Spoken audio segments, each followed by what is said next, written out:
Bueno, justo escuchábamos Hombre al agua de Gustavo Cerati y yo quiero decirles que yo estoy en el agua. Amigos y amigas de Altavoz, pareciera que no, pareciera que estoy en una playa normal, pero estoy caminando por el lecho del río. Lo que en su momento fue el río Paraná, en estos momentos es esto: arena, arena y mucha más arena. Después vamos a estar mostrándoles bien las imágenes, pero esto es lo que está pasando ahora. La bajante histórica del río de Paraná desde que hace 50 años o muchísimo más no pasaba. En 1970 fue el último registro histórico, que fue con tan solo 19 centímetros de altura en el puerto de Paraná. ¿Saben cuánto tiene ahora? 32 centímetros bajo el cero. No 19 centímetros arriba del cero, 32 centímetros bajo el cero. Esa es la altura en el río Paraná en este momento en el puerto de la capital entrerriana, y este es el paisaje que está dejando en un montón de la costa, las islas. Y yo ahora voy a girar la cámara y les voy a mostrar esto porque es increíble lo que ha dejado. Esta parte que vemos allá es una isla, y esta parte que vemos allá bajo el sol también es otra isla. Pero ahora son una. Ese es el matrimonio de las islas, porque en su momento acá había agua. En su momento estas eran dos islas que estaban separadas por el río Paraná y ahora están unidas. Es realmente increíble lo que está pasando en estos momentos en el puerto de la capital entrerriana y en un montón de otras provincias, porque hay un montón de provincias que también están afectadas por esta situación.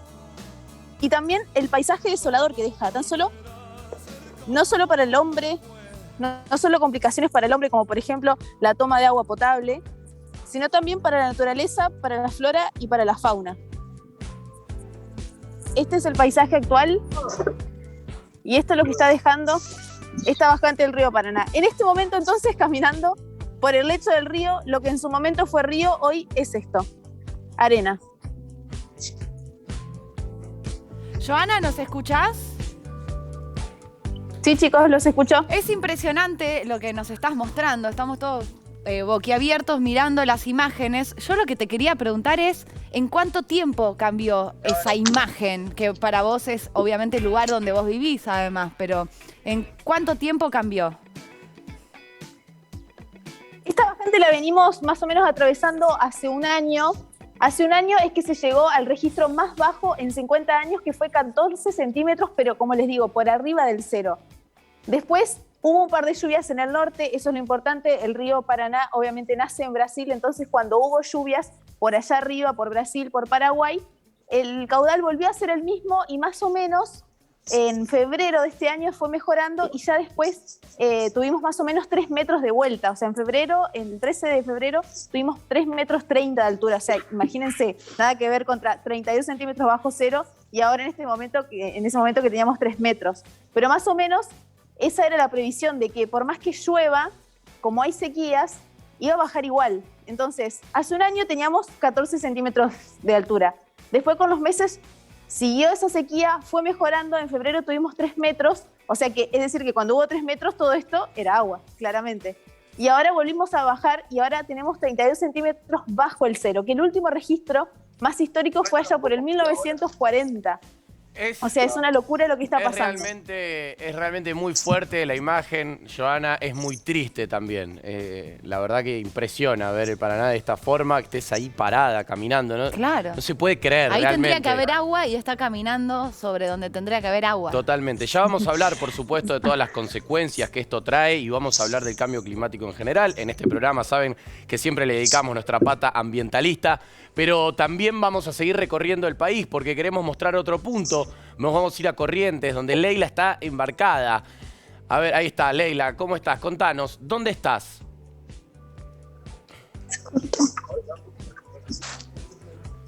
Hola Juan y hola Cata y hola a todos los chicos también del país. Desde Entre Ríos y a Corrientes, porque acá también se está viviendo la bajante y estoy en un pedazo muy chiquito de los 4.880 kilómetros que recorre el río Paraná, y estoy acá gracias a la gente del Club de Caza y Pesca en Biguán Boy y a Paseos Náuticos 7 Corrientes, que me pudieron traer hasta acá y para mostrar también la situación que se vive en Corrientes con la bajante del río Paraná. Hoy estamos teniendo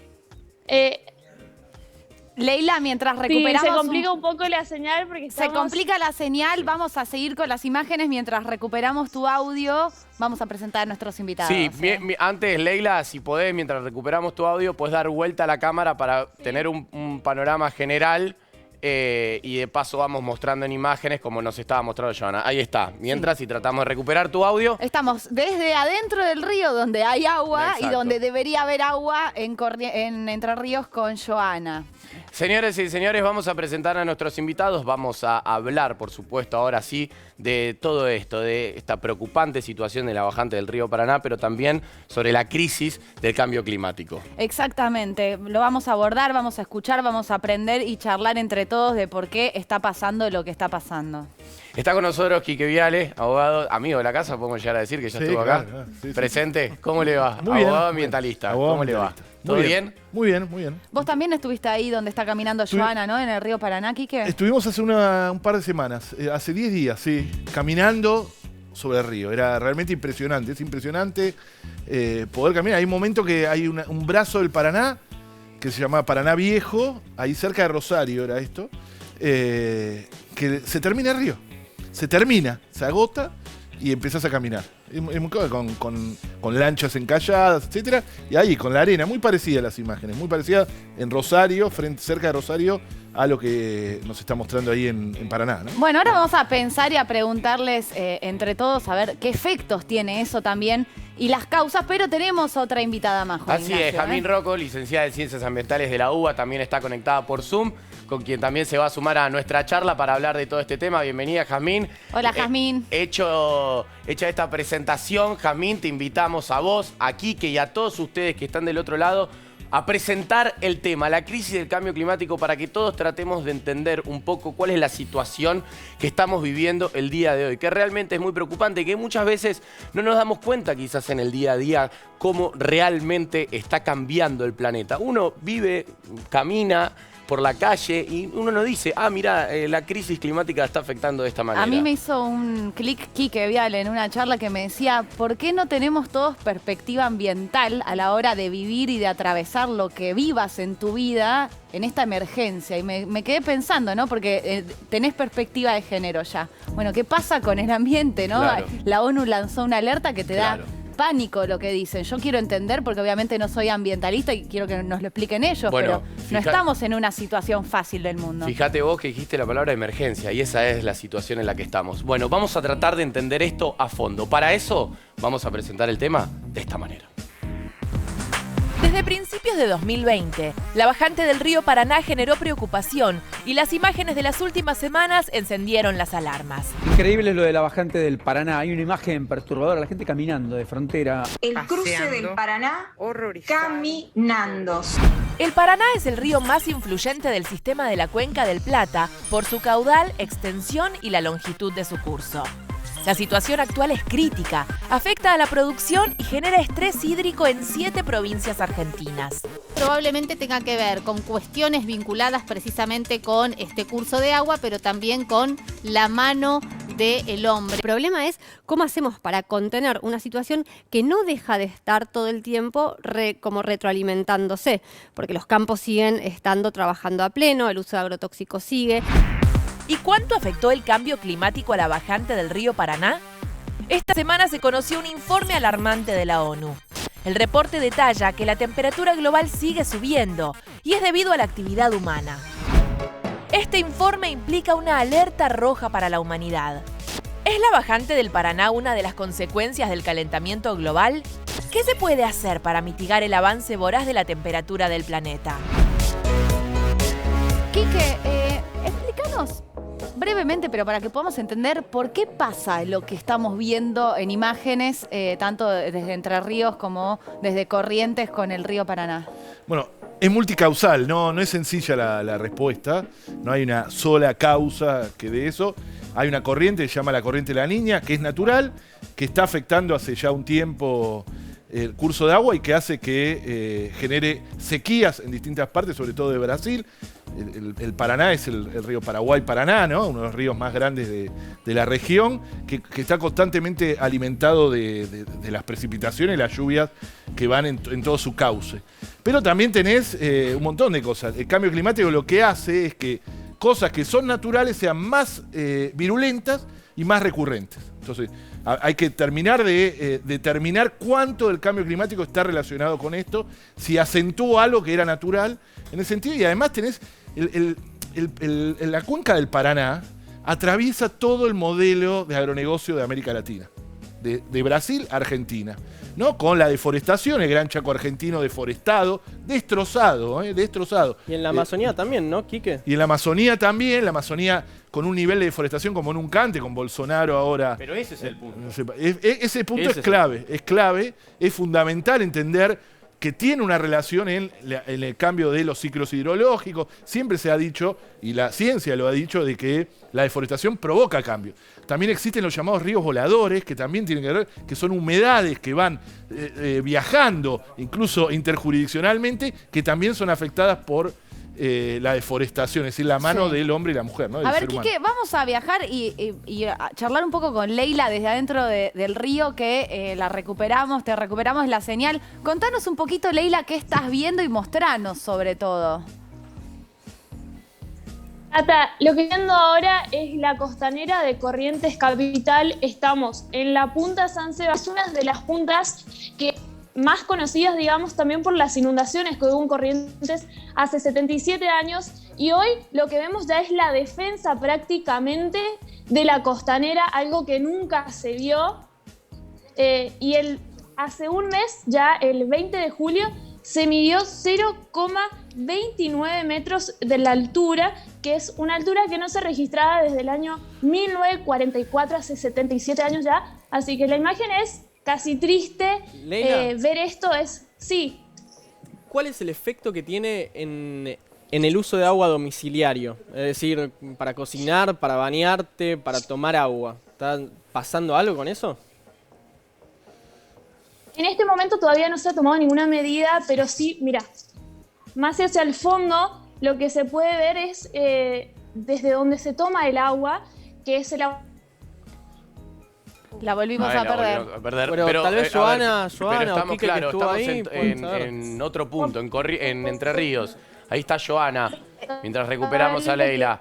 Mirá cómo está el Paraná. Mirá, por si no lo viste, por si viste en fotos, algún video. Joana está parada, literalmente en el medio del Paraná, seco. Es realmente muy triste. Sí, no, y me imagino además, que ahora lo quiero escuchar a Quique, que también estuvo, y a Joana, cuando la recuperemos, toda la gente que vive del Paraná, más allá de tomar agua, ¿no? Porque también hay una economía alrededor del Paraná, ¿no? El Paraná es el lugar donde se exporta el 85% de las exportaciones, valga la redundancia, de Argentina. Es un poco también la vena que sangra América Latina porque tiene que ver con el modelo extractivista, ¿no? Ahí se va gran parte de la soja. Pero además el Paraná es fuente de vida y de trabajo de centenares de miles de trabajadores de la pesca, del turismo, energía eléctrica, la toma de agua. Paradójicamente el Paraná es, como lo es el Río de la Plata para nosotros, es nuestro tanque de agua, pero a la vez también nuestro inodoro, ¿no? Esas cosas que se dan en este caso, pero que está afectando, como dijo Gastón, el tema de hay grave peligro de que no puedan abastecer a las centenares de ciudades, de miles, de millones de personas que viven para tomar agua. O sea, esto que dice Gastón es que no se va a poder tomar agua, básicamente. Sí, y después hay algo peligroso que es el tema de Atucha, ¿no? Atucha tiene, ahí diseñaron todo un plan de emergencia porque Atucha necesita agua para, la central nuclear. La central nuclear, claro. Necesita el agua permanentemente, así que están con un plan de emergencia ahí. Claro. Miren lo que es. ¿Y pero qué tiene que hacer el gobierno en estos casos? Cuando vos decís, baja el río, la gente puede, o sea, el estrés hídrico puede generar falta de agua en la casa de la gente, esto de que falta el enfriamiento, ¿qué puede hacer un gobierno? No, bueno, hace una semana declararon la emergencia hídrica, que me parece que está bien. Nosotros creemos que es una emergencia ambiental, es un poco más. Y me parece que lo que tenemos que empezar es hacer cambios estructurales, ¿no? Después hay una parte natural que nos tenemos que adaptar. Y hay una parte también de cambio. Argentina tiene que empezar a adaptarse a estas situaciones, estos eventos extremos. A ver, quiero volver un segundo a Joana, si me escuchás. Joana, Mostranos un poco dónde estás y te quiero preguntar a vos, que sos de ahí, ¿cómo te afecta a vos en lo personal esto? Sí, chicos, miren, tuve que caminar más o menos como unos 100 metros para llegar a esto, al río, digamos. No sé si la producción tiene por ahí las imágenes del antes y el después para que la gente pueda comprender dónde estoy parada, porque en este momento estoy parada, como les decía hoy, entre dos islas, entre la isla Curupí y la isla Puente, que ahora están unidas, y el antes y el después es la verdad que muy impactante, digamos, porque realmente son dos islas que estaban atravesadas por un río que ahora en este momento no está. Y lo que decía Gastoncito es tal cual, porque nosotros tuvimos que realizar varias obras, el municipio tuvo que realizar varias obras para poder paliar la situación de la toma de agua. Ahí está, mirá. Ahí estamos viendo el antes, Joana. Claro, ese es el antes. Ese es el antes. Mirá, es impresionante. Yo estoy en el medio de esas dos partes. O sea, entre medio de esas dos islas estoy en este momento yo, caminando por ahí. Qué triste. Es increíble, pero a ver, Quique, vos recién decías, la Argentina se tiene que acostumbrar o nos estamos acostumbrando a esto. No es la Argentina, es el mundo. El mundo. Tuvimos digo, 7 días consecutivos de incendios en Grecia. Bueno, y ahora vamos a repasar un poco Gastón de catástrofes naturales que tiene Gastón, que estuvieron sucediendo este año, ¿no? En el último tiempo. Y ahí es donde quiero apuntar y la quiero meter a Jazmín, que está del otro lado, licenciada en Ciencias Ambientales. Jazmín, bienvenida. No sé si está del otro lado, Jazmín. ¿Está ahí? Ahí está. Jazmín, recién Quique decía, nos tenemos que acostumbrar, yo digo la Argentina, yo digo el mundo. El informe me preguntaba, ¿qué es lo que podemos hacer nosotros en el día a día? Principalmente creo yo que tiene que venir, primero que nada, políticas de Estado. No solamente a nivel local, sino que a nivel mundial. El Tratado de París es una de las intenciones para tratar de mitigar el cambio climático. Pero ¿qué podemos hacer nosotros también? ¿Y cuál es la situación grave realmente para tratar de entender dónde estamos parados hoy en día? Hola, buenas tardes. ¿Me escuchan bien? Perfecto. Buenísimo. Bueno, gracias por la invitación. Sí, realmente el último reporte del IPCC, que es el panel intergubernamental de expertos sobre el cambio climático, es realmente preocupante porque tiene varios, digamos, mensajes súper fuertes y contundentes, pero uno de ellos es que ya no hay lugar a dudas que la acción humana afecta y tiene una relación directa con el cambio climático, y eso es fundamental. ¿Y qué hace falta? Bueno, en realidad todo lo que dijiste, hacen falta políticas de Estado, hace falta también tomar acciones a nivel individual, no es lo uno o lo otro, es todo, porque realmente que la situación es crítica. Y otro gran mensaje que me parece importante mencionar es que dice el reporte que vamos a llegar a un aumento de la temperatura media global de 1,5 grados centígrados para 2040. ¿Y eso qué significa? Claro. Sí, no, porque dicen eso. Está perfecto. Claro. ¿Qué es? Las quiero poner en contexto. El Acuerdo de París, que vos mencionabas recién, Juan Ignacio, nos pusimos como objetivo en ese acuerdo llegar a ese aumento de temperatura, pero en 2100. Y ahora está la ciencia diciéndonos que vamos a llegar 60 años antes. Y es lo que el efecto en nuestra vida, digamos, diaria, y en el mundo, digamos. ¿En qué afecta? ¿Qué significa? Vamos a vivir en un planeta mucho más caliente, lo que significa que estos eventos extremos que ocurrían cada cientos o decenas de años van a estar ocurriendo más frecuentemente y más intensamente. O sea, entonces, 40 la vida grados, como la conocemos Joaquín, hasta 40 grados de temperatura puede ser algo normal. Y van a suceder varios días en el año donde esas temperaturas extremas van a ser la norma. ¿En qué año? Perdón. Sí. No, ya. ¿En qué año? Ya lo estamos viviendo, ya estamos viviendo. Eso quería hacer un punto acá. Cada vez más calientes. Hagamos un punto acá porque Gastón tiene algunas cosas de las que estamos viviendo y me gustaría que las cuentes y las muestres en imagen, Gastón. Y no solo eso, que ahora vamos a mostrar unas imágenes, sino que Juani dijo que las teníamos de cosas que pasaron en el año, y te corrijo, son de las últimas 2 semanas. Solamente estas 4 videos que vamos a mostrar ahora son de las últimas 2 semanas. A ver, mostranos. Acá tenemos, vamos primero a un video sobre lo que está sucediendo en Grecia ahora mismo, a ver si lo podemos poner en pantalla, que muestra los incendios, porque hay una ola de calor tremenda que está azotando al sur de Europa, y no es solamente Grecia, es también Turquía, Italia, España, un montón de países que están en emergencia tremenda, porque están habiendo incendios forestales gigantes, así como similares a los que vimos en Argentina el año pasado, que se quemaron 1 millón de hectáreas. Sí. Bueno, eso ahora mismo en el sur de Europa está sucediendo. ¿Quién se favorece con esto? Porque veo estas imágenes y se te pone la piel de gallina. Pasó el año pasado acá en Bariloche, en el sur. ¿Quién se favorece? ¿Las grandes empresas? Abriste un debate bastante amplio complicado. y depende también mucho de dónde es, porque no es lo mismo tal vez las razones o los sistemas productivos que puede haber en Grecia, en el sur de Italia o acá en Argentina. Y además también, algo que decía Jazmín y que dice el IPCC con los informes, es que si hay sequía, si hay olas de calor y todo eso se conjuga y es cada vez más seguido, los incendios forestales pueden ser promovidos por actividades productivas, pero también hay cuestiones ambientales Ahora, que van a permitir que cada vez haya más incendios forestales. Una pregunta, Gastoncito, Quique, Jazmín. Digo, la palabra colapso a veces no nos aleja de la posibilidad de creer que nosotros tenemos en nuestras manos la herramienta para una solución.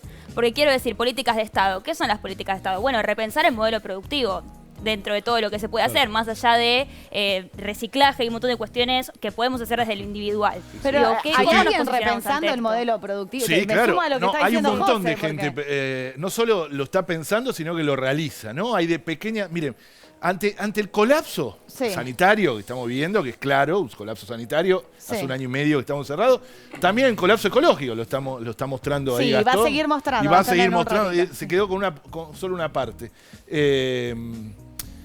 Tenemos dos formas, ¿no? Una es asustarnos y paralizarnos y decir, ya está, el colapso llegó. Hasta acá llegamos. Hasta acá llegamos. Y pensar un futuro distópico, ¿no? Que es lo que nos muestran.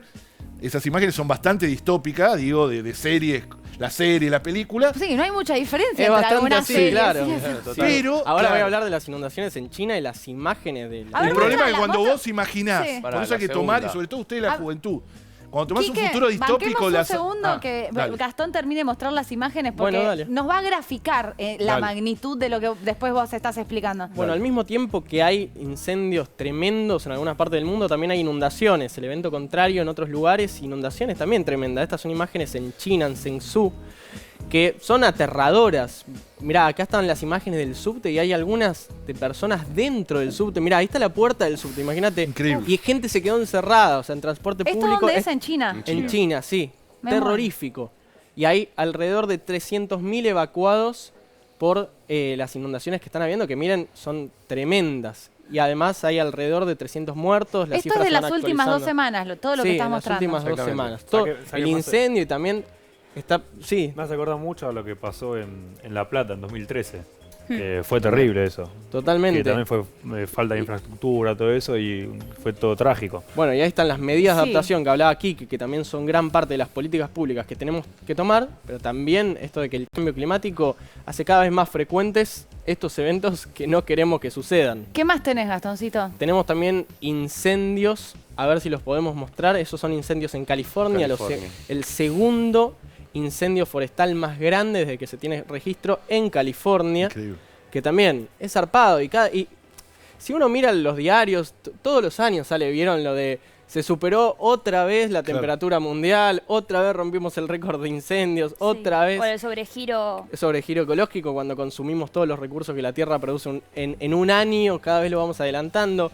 Siempre vemos estas imágenes y esto es solamente para agarrar algunas, pero estuvo pasando en todo el mundo y tenemos una última también sobre unas inundaciones en el norte de Italia, que bueno, justo ahora Italia está sufriendo incendios en el sur y en el norte están con unas inundaciones tremendas que además se ven favorecidas.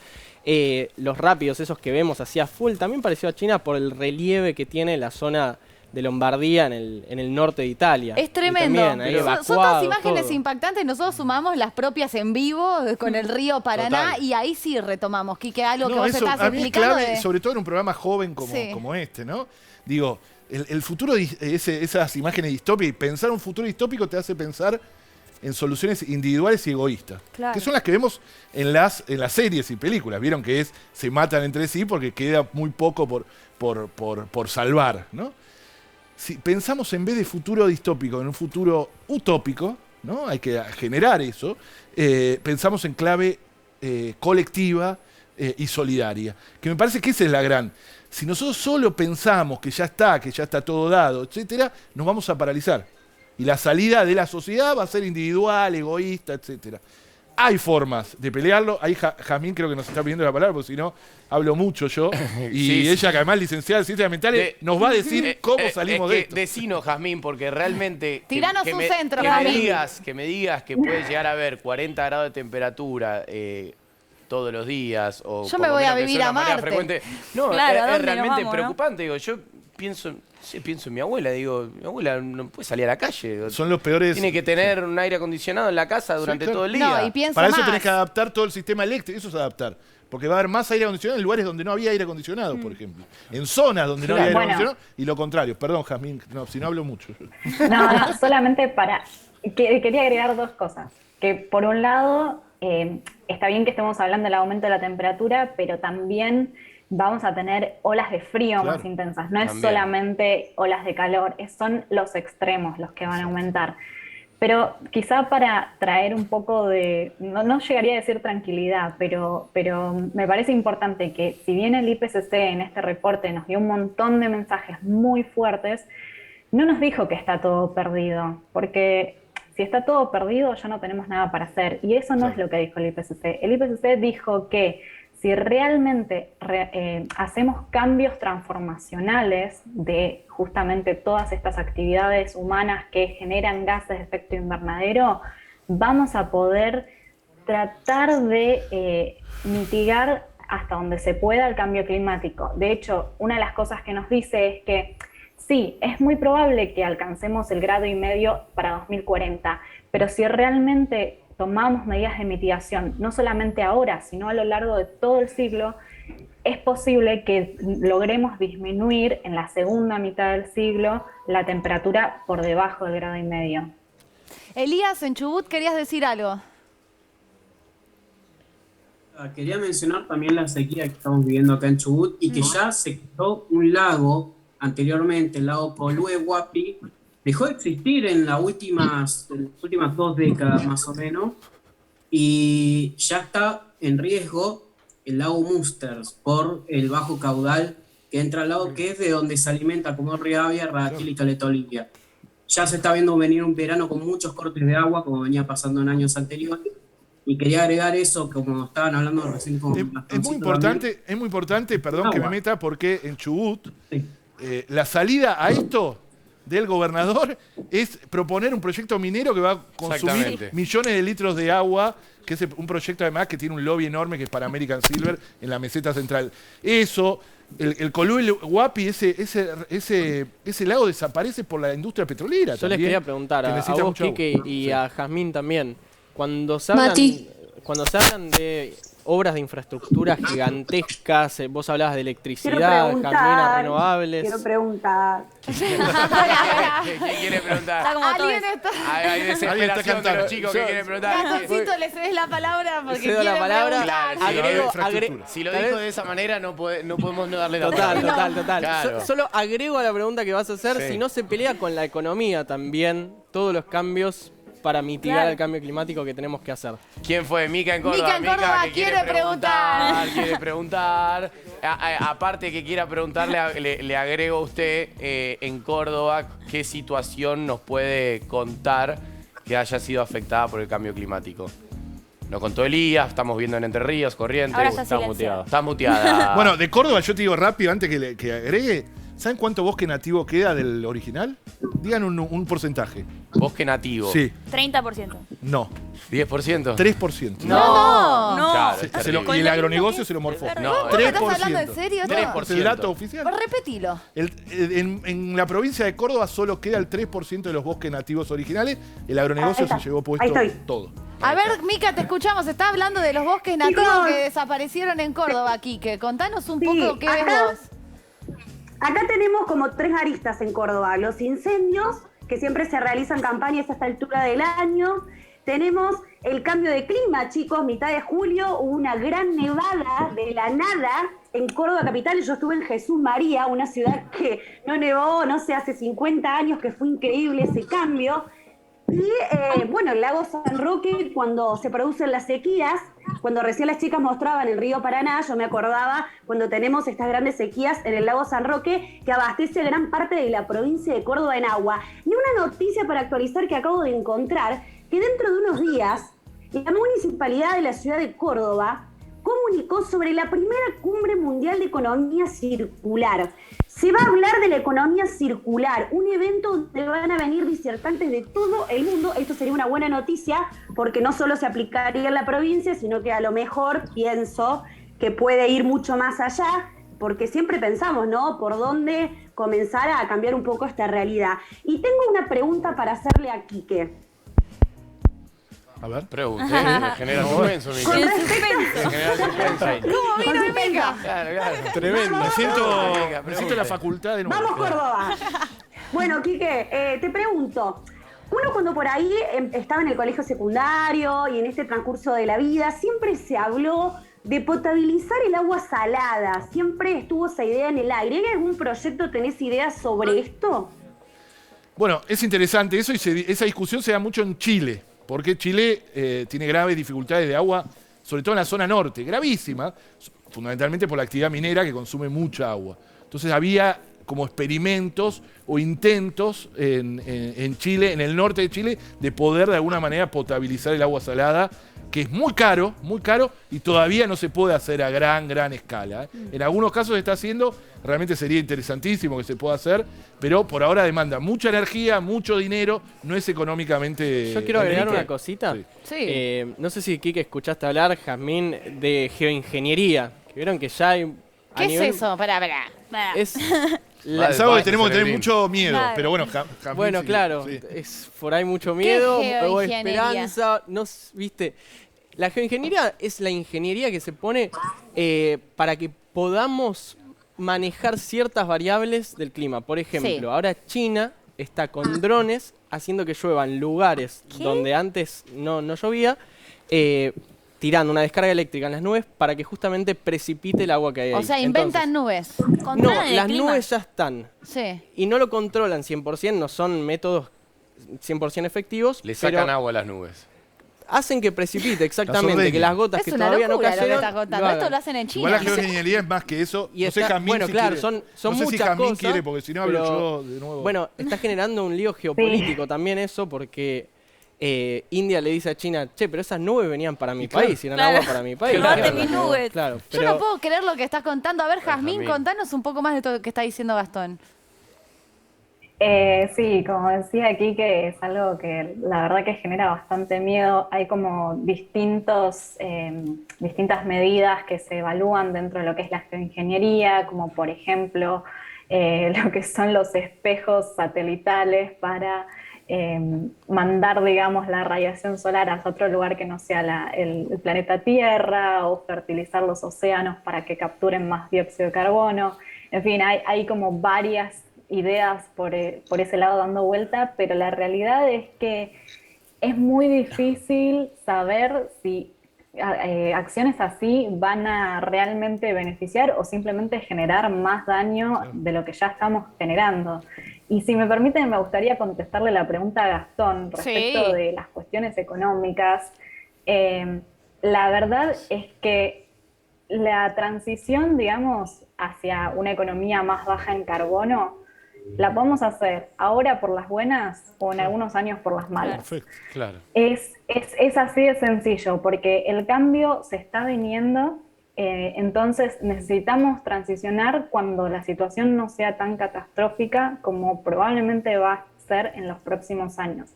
Entonces, para esos políticos o personas del sector privado que dicen, no, pero es muy caro cambiar la matriz energética hacia energías renovables o transicionar en los distintos sectores. Lo que se va a venir en los próximos años va a salir más caro todavía, porque lo vas a tener que hacer todavía más rápido y en situaciones todavía más adversas. Jazmín, gracias por Sí. estar acá, por supuesto, agradecerte. Nos has nutrido de información, por supuesto, vamos a seguir con el tema. Quique, también no sé si querés hacer una conclusión final. A mí me gustaría, por lo menos para tratar de entender, se puede decir qué básico, qué es lo que va a pasar. Temperaturas más altas, precipitaciones más intensas. ¿Qué significa precipitaciones más intensas? Para tenerlo en cuenta, para saber qué es lo que se viene, que dijimos que es ya, ahora. Sí, lo que va a pasar son eventos climáticos extremos, más virulentos y más recurrentes. Ese es un poco el resumen. O sea, van a ser las inundaciones más, antes, como decían antes, cada 50 años, cada 60, ahora van a ser cada mucho menos años y con más fuerza. Para eso adaptarse quiere decir la infraestructura nacional se tiene que adaptar a eso, a más temperaturas y menos, y eso puede generar mucha, al revés, en economía, justamente eso puede generar mucha mano de obra, mucho laburo, o sea, adaptarse significa eso. Y más si le reclamamos a los países del norte la deuda ecológica, que es algo que en otro momento podemos hablar. Y la salida es colectiva. Y la salida es colectiva, eso siempre, siempre es individual y es posible. Organícense, están los jóvenes por el clima, está Friday for Future, hay un montón de lugares, organícense porque es clave que estemos todos juntos y que sea colectiva y solidaria. Gracias, Quique. Gracias, Jazmín. Y gracias también a Joana y a Leila que nos mostraron un poco el lugar donde viven y cómo está cambiando. Obviamente es tema de altavoz, lo tenemos a Gastoncito, que es un lujo tenerlo de columnista, así que seguiremos charlando sobre esto que tanto nos preocupa en altavoz.